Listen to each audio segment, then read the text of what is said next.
ब्रह्मा जी ने कहा, हे नारद, अब मैं तुम्हें जितनाथ अवतार का वृत्तांत सुनाता हूँ। अर्बुदाचल पर्वत पर एक भील अपनी पत्नी सहित निवास करता था। वह शिव जी का परम भक्त था। एक दिन वह भील अपनी स्त्री को घर में छोड़कर आजीविका के निमित्त कहीं बाहर चला गया। उसी दिन संध्या को शिव जी भी परीक्षा लेने के हेतु एक यति का स्वरूप धारण कर उसके घर जा पहुँचे। भील भी कुछ देर बाद घर लौट आया और यति को देखकर अत्यंत प्रसन्न हुआ। उसने प्रणाम आदि करने के उपरांत यति का पूजन किया और यह कहा कि आप मुझे कोई सेवा बताने की कृपा करें। उस समय यति रूप शिव जी बोले, हे भील, हम यहाँ रात भर रहना चाहते हैं, प्रातःकाल अपने घर चले जाएंगे। यह सुनकर भील ने उत्तर दिया, हे यति, हमारा घर बहुत छोटा है, उसमें 2 मनुष्यों के अतिरिक्त तीसरा नहीं रह सकता।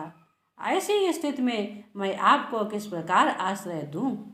भील का यह उत्तर सुन यति घर जाने लगे।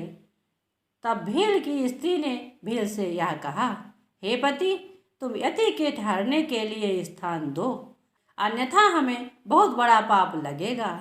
मैं यह उचित समझती हूँ कि तुम दोनों घर के भीतर रहो और मैं बाहर बनी रहूँगी।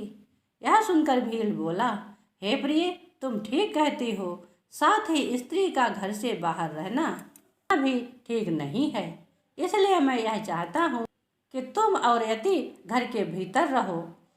हे नारद, यह निश्चय कर भील ने अपनी स्त्री तथा यति को घर के भीतर ठहरा दिया और स्वयं शस्त्र बांधकर रात भर घर के बाहर चारों ओर पहरा देता रहा।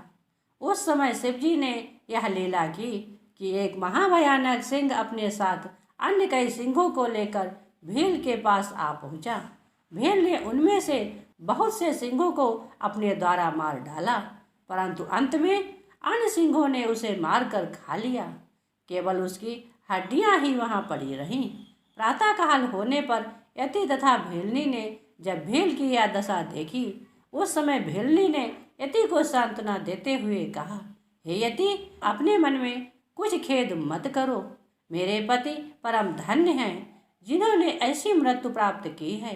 अब मैं भी अपने पतिव्रत धर्म का पालन करके इनके साथ सती हो जाऊंगी। हे नारद, इस प्रकार कहकर भीलनी ने चिता बनाई। तत्परांत वह अपने पति की हड्डियों को लेकर उस चिता की अग्नि में बैठ गई। उस समय शिवजी भीलनी से इस प्रकार कहने लगे, हे भीलनी, अब तेरी जो इच्छा हो वह वर हमसे मांग ले। शिवजी के दर्शन प्राप्त कर तथा उनके मुख से यह वचन सुनकर भीलनी आनंद मग्न हो मूर्छित सी हो गई। उस समय उसके मुंह से कोई शब्द नहीं निकला। तब शिवजी दोबारा इस प्रकार बोले, हे भीलनी, हमारा यति का यह स्वरूप हंस रूप धारण कर तुम दोनों को पुनः भेंट कराएगा। तुम दोनों पति पत्नी दूसरा शरीर धारण कर अत्यंत आनंद प्राप्त करोगे। तुम्हारा पति मगध देश में जन्म लेकर राजा वीरसेन के पुत्र नल के नाम से प्रसिद्ध होगा और संपूर्ण पृथ्वी का स्वामी बनेगा। तुम भी विदर्भ देश के राजा भीम की पुत्री दमयंती के रूप में जन्म लोगी। हे नारद, इतना कहकर शिवजी सब देवताओं सहित अंतर ध्यान हो गए। तदुपरांत भील ने राजा नल का जन्म लिया और भीलनी दमयंती बनकर प्रकट हुई। यति रूप शिवजी ने हंस का स्वरूप धारण कर उन दोनों का परस्पर विवाह करा दिया। नल और दमयंती दोनों ही बड़े शिव भक्त थे। इन दोनों द्वारा राजा इंद्रसेन की उत्पत्ति हुई। राजा इंद्रसेन का पुत्र चंद्रांगद शिवजी का परम भक्त हुआ।